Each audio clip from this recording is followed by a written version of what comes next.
Namaste guys, welcome to our Thoughtful Thursdays. My name is Jayadharma, and as with most of these Thursday evenings, the evening's kind of broken into a few different portions. The first portion is a mindfulness relaxation. And then there'll be a short talk and then some meditation afterwards, some mantra meditation afterwards. So I just invite you to either sit or lie, just get comfortable. Yeah, just get comfortable. Close your eyes, start breathing. I'll just select a track here to play.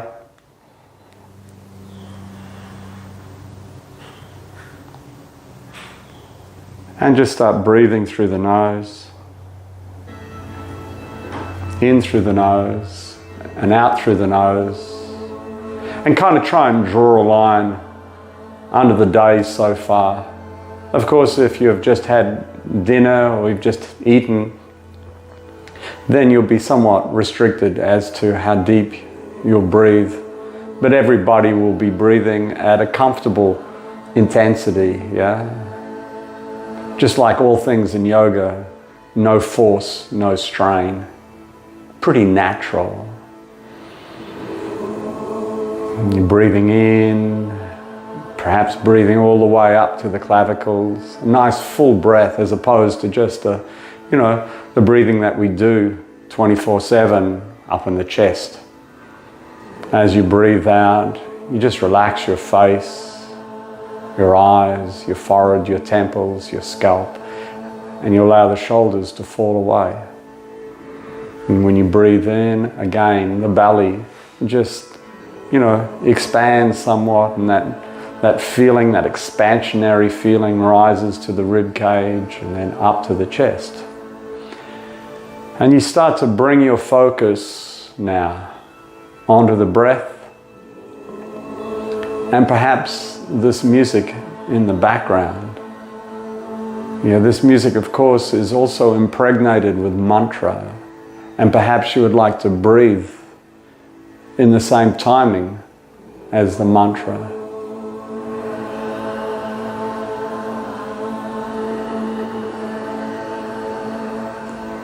And you try and put the issues that are troubling you to one side for this practice, and perhaps for the duration of the class.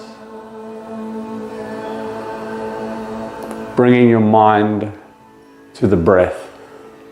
Just focusing on that breath, long, rhythmical, slow, relaxing breath.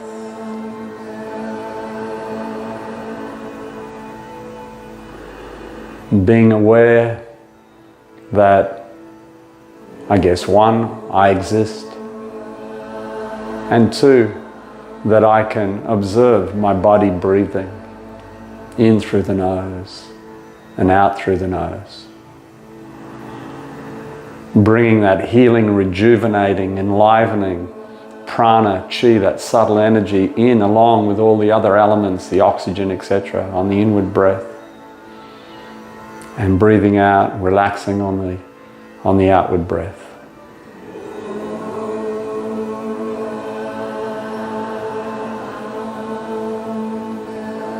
And then taking this mindfulness to the next stage, in a sense, you draw back a little bit and you start to observe the mind now. You're still breathing, right? You're still listening to the mantras. You're still kind of tuned into the instructions that I'm sharing with you. But now you're observing the mind. A little bit like you're lying down on a nice grassy paddock watching the clouds pass by. You're not trying to control the mind or empty the mind or, do anything really except to witness the mind. And some of those clouds, some of those thoughts will be pleasant, some of those thoughts not so pleasant. Some of those thoughts might be concerning, It doesn't matter. You're just looking at them, witnessing them from a distance. And one of the purposes of this particular process of mindfulness, this is an ancient form of mindfulness, not that similar to what is taught these days, right? Is to know that you are not your mind. You're simply the witness of your mind. That you're a different energy to your mind. Just breathing.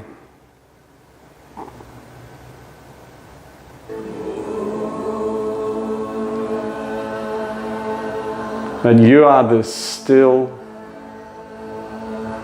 dispassionate observer of the body breathing and the mind just doing its thing, as though you're like a patron in a cinema, just watching it. Watching the emotions, watching the thoughts, watching perhaps some of those anxieties, but just letting them pass through the mind. And of course, this begs the question, who is watching? And, if you don't know that question, and most of us don't even have a philosophical understanding of it, please allow me to introduce you to yourself, the living being, the Atma. The Atma means the self. Yeah.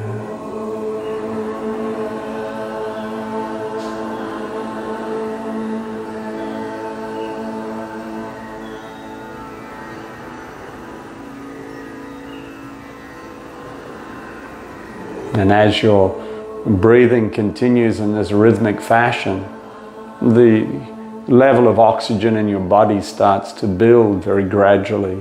Yeah. And of course, the brain and other systems in your body become aware of this, and they realize that they don't have to work so hard, in particular the heart. Yeah. Everything just slows down. And then of course, the movement of the mind also slows, because of course the mind and the body have this pretty cool relationship, yeah, as we've all heard about, and now we're experiencing it. So it's often a good idea, if you have something that you would like to give some deep thought and consideration to actually get into a quiet space, do some breathing, and just examine those thoughts, those considerations in slow motion, just like a movie maker, and breaks down each clip, and just sees things as they unfold.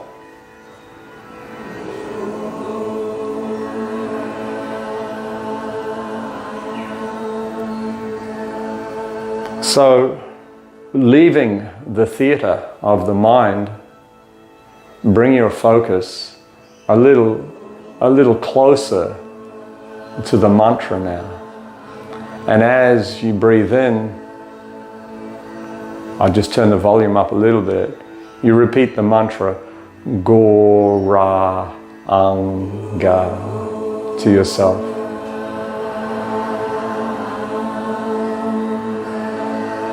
And as you breathe out, once more, repeating it. And it's this particular track, every time I practice my mantra meditation to it, I feel rather monastic, I can see myself in basically, monk's clothes, yeah.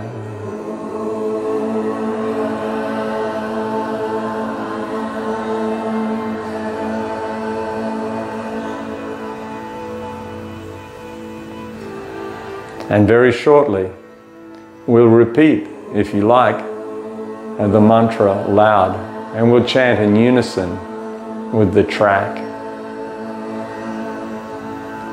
So breathing in,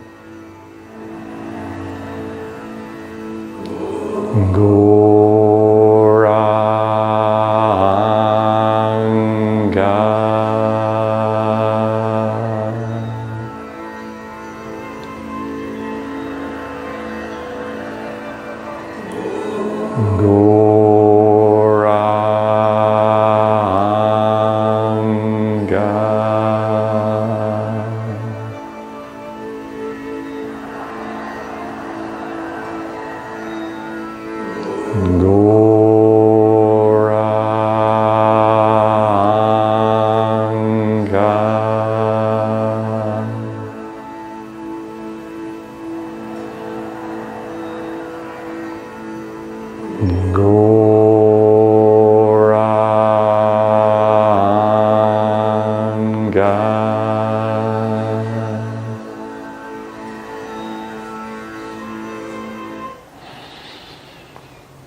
So just getting relaxed. I thought this evening we'd talk a little bit about some of the benefits of meditation. In particular, I'm referring to the practice of mantra meditation. And the reason I'm referred to mantra meditation is that is the meditation that was handed down to me through my teacher and the lineage of teachers that he represents. And mantra meditation for many hundreds of thousands of years has been foretold as being, it was foretold in an oral fashion for most of that time up until about 5,000 years ago when it was all written down. Foretold as being the form of meditation that is most suited to this age that we live in at the moment. And this age that we live in the yoga system is known as the age of Kali, the iron age. And it is symptomized just like iron by its hardness and its darkness and its coldness. And it is also symptomized, this age we live in, which started like 5,000 years ago, by a generalized lack of wisdom in the population, small-mindedness, and the ease with which the residents of this age, us, are easily offended and take umbrage and get angered and, want to argue, maybe fight, either as individuals, as nations. It is symptomized by the evening news and all the confusion and all the chaos that you see on the news and hear about it, yeah? So that's when I'm referring to meditation, that's what I'm referring to, mantra meditation. So I thought I'd speak a little bit about some of the benefits. When we think of meditation, our go-to reason for meditation is relaxing, yeah? We want some relief from our day-to-day lives. We want some, some shelter from the stress. We've tried the pub, we've tried all the different forms of drugs out there. We've tried endless chatter. We've tried perhaps, working very hard and keeping very busy. We've tried, exercising a lot and hitting the gym. We tried many things. And they sort of serve as a, of course in screen times, different screen times, yeah, big screens, movies and phones and stuff. And they give us some distraction, but it's a little bit like school. I remember when I was a kid, I didn't really like school very much. And the school holidays had come and I was very happy. But I always knew that school was coming back in a week or two, and I was not filled with dread, but I certainly wasn't looking forward to it. And that's a little bit how we lead our lives, It's like, yeah, okay, I got a bit of relief from my stress by doing one of those things, yeah. Facebook or the exercise or keeping working or whatever, or some relationship, but then it all just sort of kind of stopped working and I'm back where I started. So we're looking for a place to rest our weary hearts. And I'm not just meaning the heart muscle. I'm meaning, when I talk of the heart, I'm talking of the self and the mind, yeah. Just like we like to rest our body, the heart and the mind, they require some rest. And of course, the yoga system, in particular mantra meditation, is incredibly efficient and effective at providing that rest for the practitioner. But, you know, that restfulness, as nice as it is, as effective as it is, as rejuvenating and relaxing and soothing and calming as it is, it's not the full picture. There are a number of other aspects to meditation that are far more riveting, far more relevant to the living being herself. You know, in the yoga perspective, the living being has two bodies, yeah? And one is a subtle covering, and the other is the grosser covering, just the covering that you see, yeah? The arms and legs, the gross material covering. The subtle covering is the mind and some other elements, but especially the mind, because we can relate to that, right? But there is also the buddhi and the false sense of identity, right? You know, my wife, she's a nurse, she's very, very fussy about washing her hands and looking after her skin.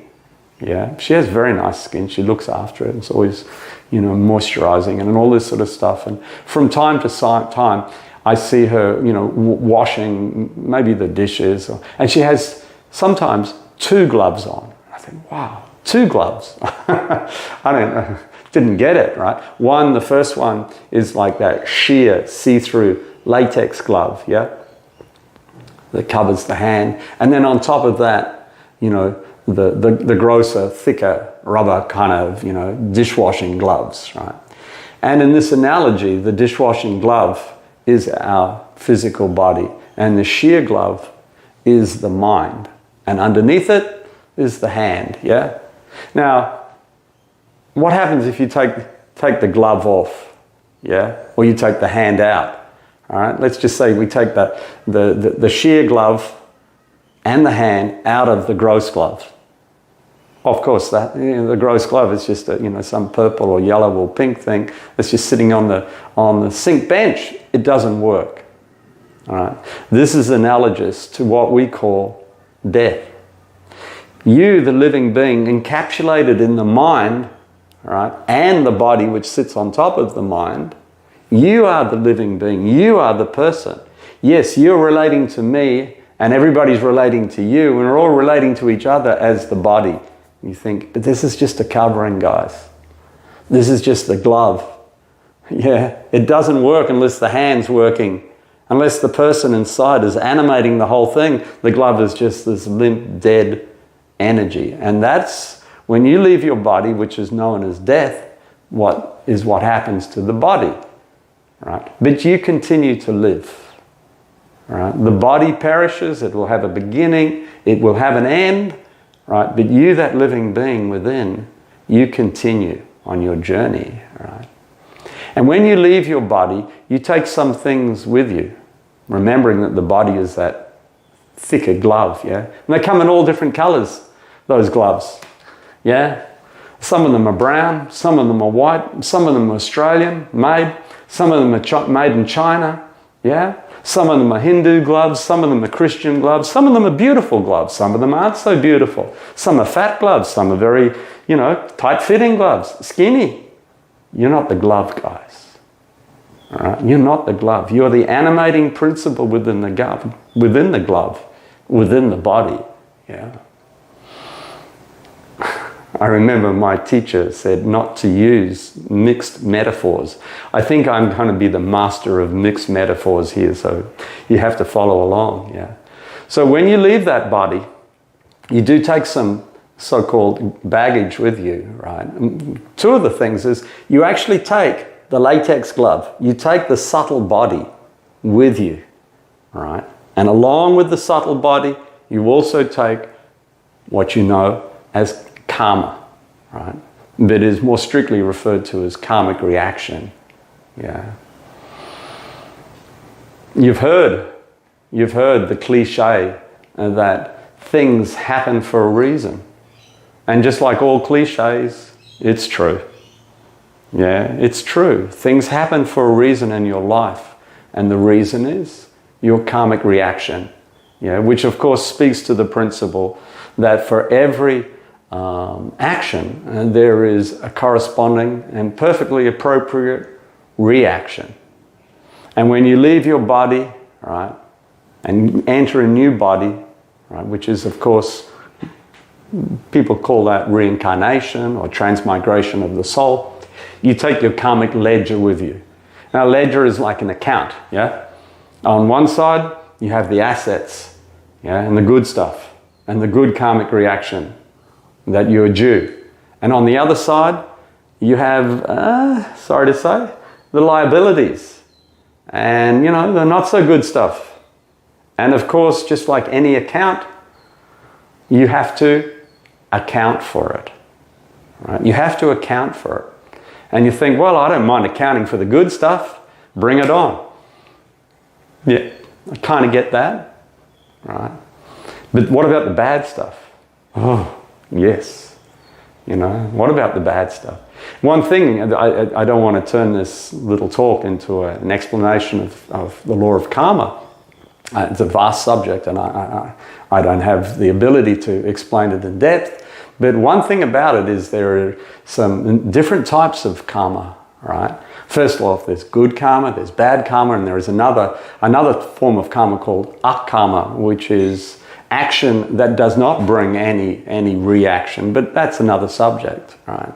There's also different types of incubation periods for karmic reaction. Like, for example, you know, I punch you in the head and you kick me back, and you do that immediately. That's, you know, immediate fruit from your karma, from your action. The word karma means action. Karmic reaction is the reaction, right? And then, you know, maybe I punch you in the head and maybe you kick me back, you know, 3 weeks, 3 months, 3 years down the track, right? And then finally, there's this form of karma that sort of just, karmic reaction that sort of just sits, you know, just sits there. And it doesn't really do anything until, so-called out of the blue, something happens to you, right?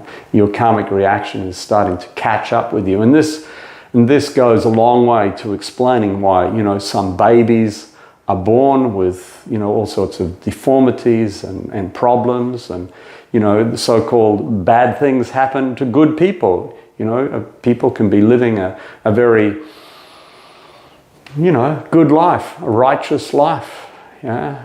And then something will happen. And this explains it.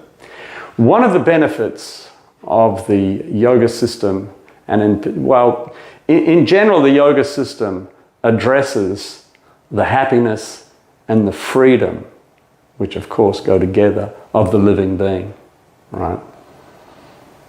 The living being is bound by certain rules and certain reactions, yeah? One of them being karma, yeah? The other being our desires. And the meditation process starts to just slowly dissolve your karmic reactions, your karmic debt, yeah? Very slowly. It's not immediate, right? And you don't really perceive it during the process of meditation, but it's happening, right? It's a little bit analogous to, you know, a fan. A fan is turning quite strongly and producing reaction, yeah? But once you know, unplug it or turn it off at the switch, it starts to slow, right? And it doesn't produce as much reaction, right? And so the practice of meditation, right, starts to turn the fan off. And things start to, you still experience some karmic reaction, but it's not nearly, right, as frequent nor as intense as it would have been. So, as I was saying before, the meditation process and yoga in general is a system that is, you know, basically designed to produce liberation for the practitioner. Not only liberation from her karmic reaction, but also liberation from all that is covering the living being. When, you know, the yogis speak of meditation and its effects, And I'm just passing this on. I'm just simply a medium here for this, right? This is not my own ideas, right? They often refer to sort of like mining for gemstones, like a diamond, yeah. You know, a diamond, it's mined from the earth, and it doesn't just come out like a beautiful ring on a you know, a beautiful woman's hand or a rugged man's finger. No, it comes out. It's rather, you have to be trained to actually see it. Yeah, it's covered in dirt, it's covered in mud, it may be, you know, encased in rock and stuff like that, yeah. And then you need to apply a process to it, you know, you need to tumble it. They tumble it in all sorts of, like, they call it grit, yeah, and it takes off the dirt. It takes off the dirt. And it exposes the beauty of the diamond. And the meditation process is like this. The meditation process is highly purifying. It purifies the mind, yeah, of all the unwanted rubbish in the mind. You know, that mind, that sheer glove that is covering the hand, it is so close to us. We cherish the mind's contents and have done so, you know, habitually for so long that we have a very hard time, you know, disengaging from the mind and the machinations of the mind. We think of something and we think, oh, it's coming from me. I must abide by it. And the mind, it wants to, you know, drag us this way and that way. And we feel, oh, that's me. That's not you. That is that sheer latex glove over the hand. You are the living being within. Of course, you know, advertisers, they know, one, that people are a little empty in heart anyhow, and they're all needing something. They really don't know how to satisfy it, but they know how to trick you into thinking that this particular product will satisfy it, right? So the mind's function, or the mind's contents, I should say, the mind's contents is a function of what is actually fed into it from the different senses. Not just from this lifetime, but previous lifetimes. But let's just talk this lifetime. So, you know, advertisers, their job is to get in front of your senses and feed something into it. Yeah, feed something into it. Like, you know, this product will do it. You're feeling a little bit empty at heart, they don't come out and say it like this. No, they're far more subtle, very, very obtuse in their approach. They have been refining. They've been refining this art form, this craft, for many, many decades, and they employ, you know, all the psychology and that particular profession can bring to the table. And so they get into your minds one way or another, and before you know it, you're doing something, right? So the mind, it has a lot of impressions in there. And the meditation process starts to cleanse them away and reveal the living being, the diamond. And you might think, whoa, can I just stay with the relaxation and, you know, the alternative to the pub thing? Yes, of course. But like I said, you know, yoga really kind of, you know, it drills down into, you know, into deeper forms and more lasting forms of happiness.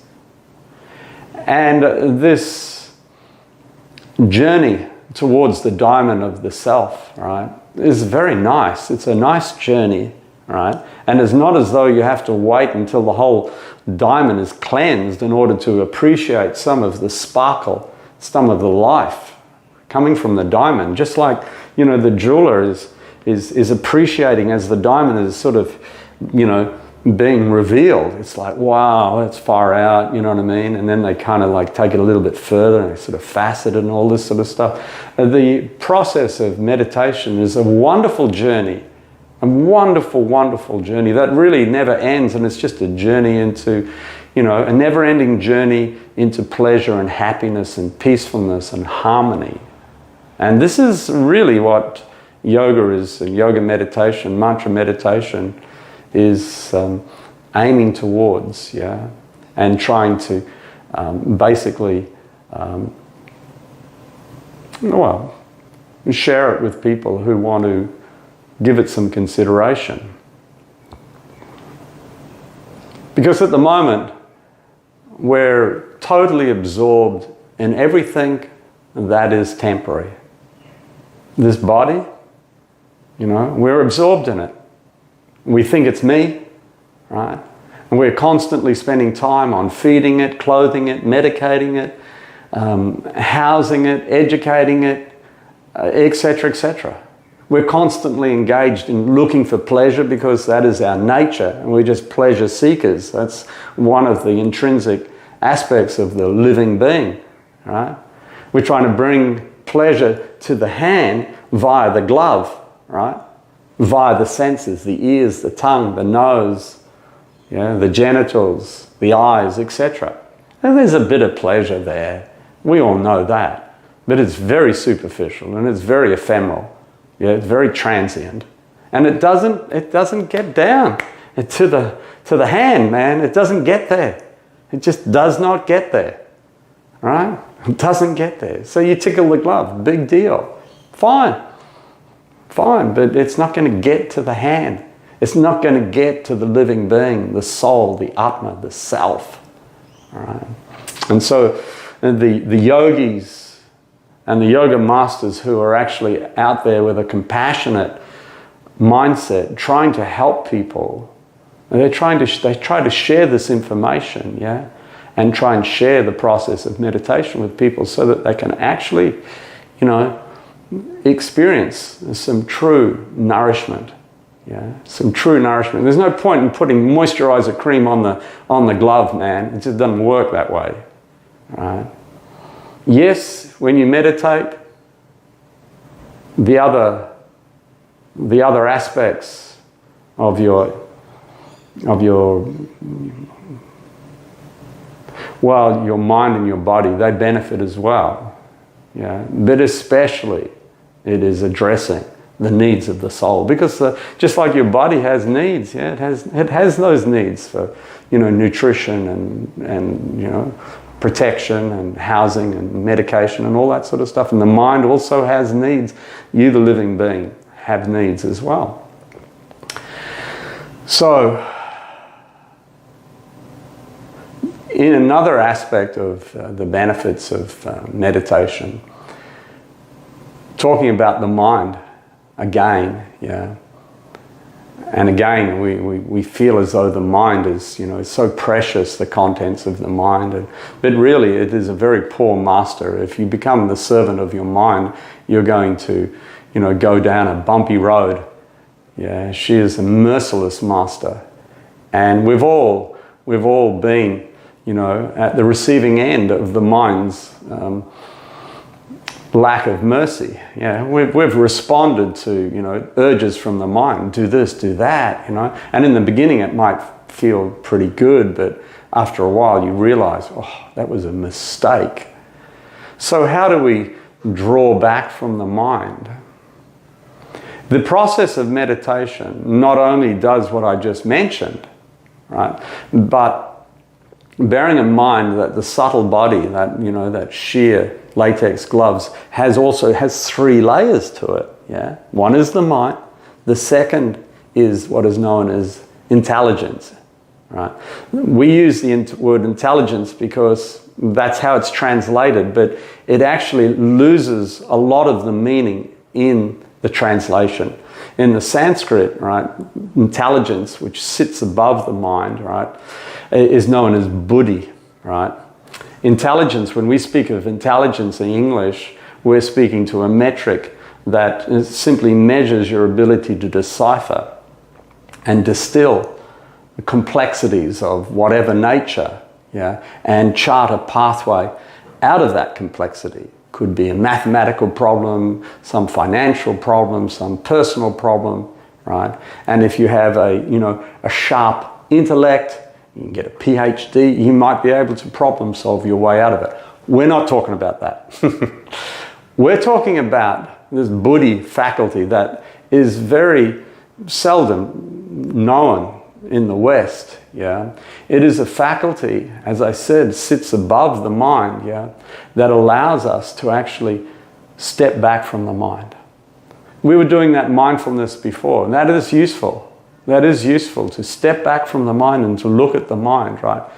But the process of meditation fortifies this faculty known as the buddhi, and allows you, without you even attempting, without you even knowing, indirectly, surreptitiously, it just gives you this ability, this grasp over the mind. You can tether the mind.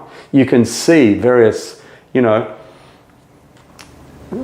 emotions coming through the mind, but, before you act, you have the brake on. The brake is this buddhi. Yeah, it allows you to pause and think and to not be so reactive and impulsive. When you're reactive and impulsive, it causes all sorts of trouble, doesn't it? Anybody out there ever done or said something in the heat of the moment, in anger? Of course, we've all done it, and we've all regretted it, and some people regret it for a lifetime. They lose friends and family members. Some people regret it for a lifetime. They spend, 20, 30 years in a penitentiary, a jail. Yeah, thinking, God, how stupid I was. The process of meditation, it just sharpens this faculty and gives you control. It gives you the ability to really reclaim your mind, which potentially could be just this wild dog. Dogs are really cool animals. Yeah, but if you got a wild dog in your lounge room, just barking and, and doing this, it's not pleasant having that wild dog around. Yeah? You just send it way, way, way, way away, With the practice of meditation and this fortification of the buddhi tethers the mind, trains the mind. It gives you the strength, right? Whilst also nourishing the soul, right? You become stronger. And the mind kind of like, it gets the picture. I'm not in control here. And it becomes your servant. Just like the wild dog. After a while, you train the wild dog, and the dog becomes, it starts to, it just starts to be a security dog, or it goes and picks up the paper for you, or it's, a bit of company. Yeah, it's nice to have around. Right? We want a mind like that. A mind that kind of surrenders and says, yes, you're in control. Right? It becomes your friend, not your enemy. Finally, I remember when I got into yoga as a young guy, I may have mentioned this, I got into all things yoga. I initially got into yoga meditation, and then the whole world of yoga opened up to me, and discovered yoga asanas and pranayama and all the yoga tools. Oh, and I'm so fascinated with them, and I dived into it and enjoyed it. Yeah, because the whole yoga thing is about really bringing pleasure and harmony and strength and health and, all the good things, the things that we're all sort of trying to achieve, right? And I became aware, this was in the very early 80s, I guess, or the late 70s. But anyhow, I became aware that there were people actually practicing yoga and meditation for what I thought weren't particularly sort of spiritual ideals. They were rather materialistic, but I was still fascinated, and these people were, well-known musicians and business people, entrepreneur type guys, right? And they would practice asana and pranayama and yoga nidra and various forms of meditation, right? To basically deliver themselves into a place of stillness. And out of that stillness, they would experience little flashes of inspiration, little insights. Yeah. So this is one thing that meditation, in particular mantra meditation, can provide. So the musician is looking for an insight into maybe a lyric or a guitar riff or a melody, yeah. And of course the business guy is looking for an insight on how to, you know, market a particular product or, you know, maneuver around his opposition and get into various markets that he didn't before, etc., right? Now, one thing about, you know, insights, serendipity, whatever you want to call it, right, flashes of inspiration, is they do not come from you. They do not come from your body. They do not come from your mind. They do not come from the buddhi, right? They do not come from your material intelligence or your brain. They come from a higher power, from a higher power. In the yoga paradigm, it is well known that sitting beside the living being in this sort of region of the heart, yeah, the anahata, is a fully empowered, fully potent expansion of the Supreme. In the Yoga Sutras that is written by Patanjali, the sage Patanjali, he said that of all, and this is not, you know, a direct translation, but there's words to the effect, right? Is one particular sloka, yeah. Of all the millions and trillions of living beings in creation, out of all of those living beings, there is one living being that is special. One living being that is unique. One living being that is the source of all the other living beings. And this living being in the yoga system is known as Param Atma. Param means supreme. Atma means self. Just like you and I, we're known as the self, the Atma, the soul, the living being, the life force, the animating principle, etc., etc. And that special, unique, higher power, which we all relate to in a different way, right, is known as the Paramatma. And this expansion of the Supreme, right, is sitting in our heart of hearts. And when you know, quell the mind, you take the mind out of the equation in the sense when you're in the deeper aspects of meditation, and you know, you take the body out of the equation, you know, you're practicing your asana, your pranayama, your yoga lifestyle so that you have a healthy body that doesn't cause so much hassle. You're just left with you and this inner guide. You get little insights. It's not as though you get them all the time, you know, and you may not even get them while you're actually in the process of practicing your meditation, but perhaps at some other stage, you know, maybe in the afternoon. You have that, as they call it, that light bulb moment. You have this inspiration, you have this flash, and you think, wow, wow. And you don't have to be a fancy muso or an entrepreneur, business type. You can just be Joe Blow. You can just be like you and I, just a normal individual. And we've all got issues that require, you know, some consideration. And sometimes we use our brain and we use our mind. Of course, they're our tools. They're our go-to tools.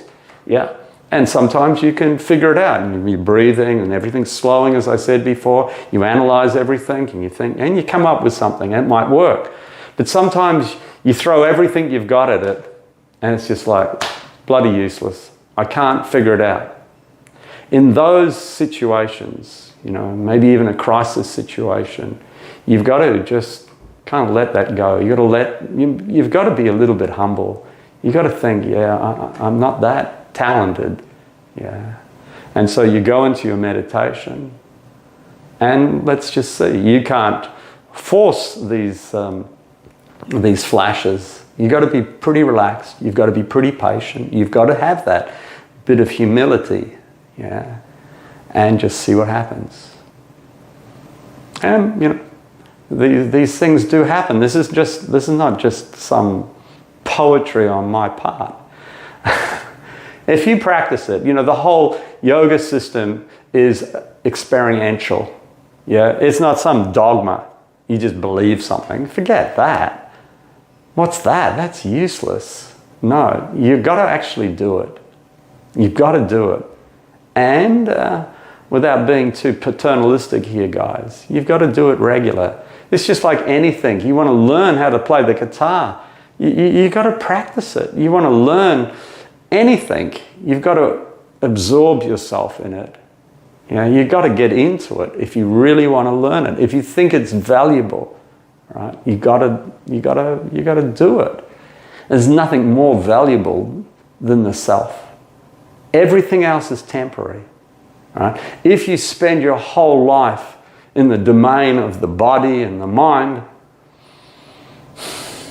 you're going to have a lonely life and a lonely death.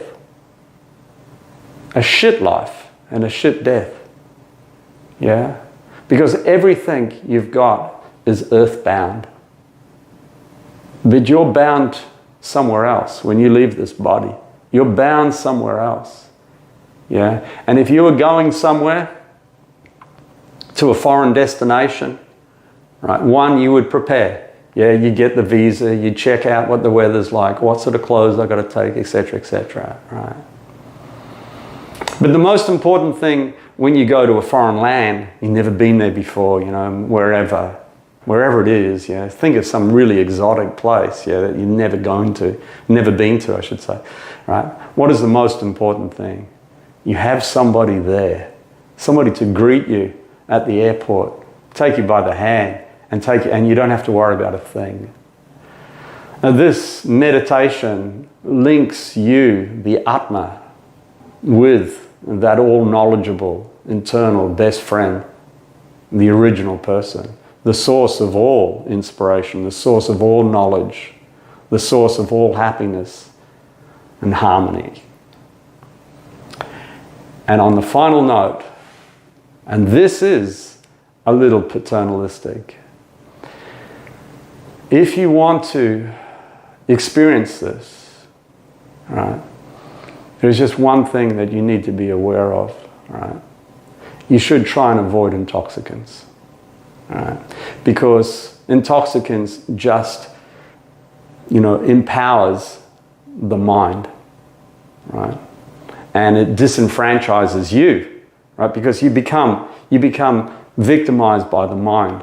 Yeah, you can't control the mind. That's why so many stupid things are done under the influence of alcohol or drugs. People do things that they regret, yeah, because they're totally in the control of the mind, which is just a hellhole. Yeah, it's just a hellhole. So, why don't we do a little bit more of that kind of monastic, monk-like, you know, breathing. I was going to play the harmonium, but I kind of like I just fire up my USB speaker and we'll do a little bit more. So just get relaxed, not for long. Yeah, not for long.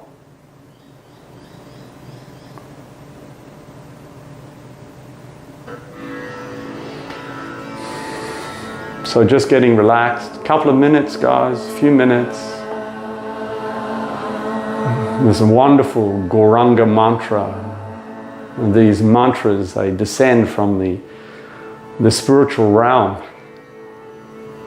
Cleansing, nourishing.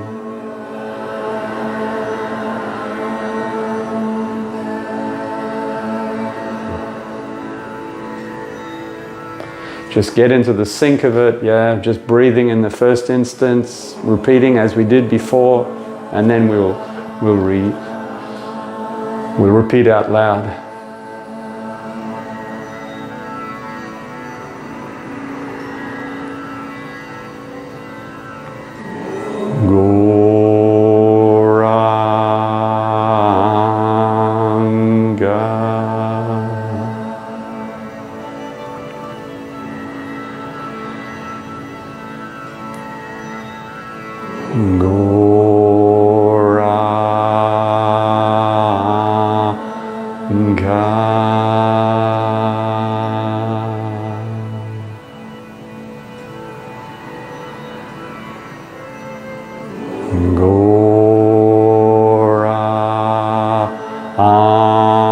Anga.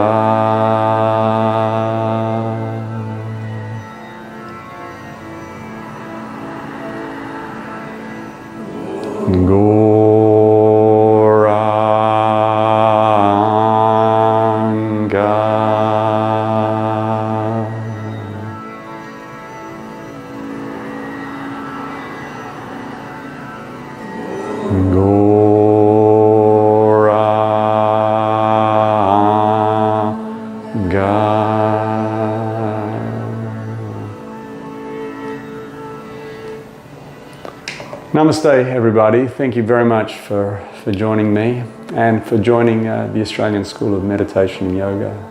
And we look forward to seeing you again. Thank you very much.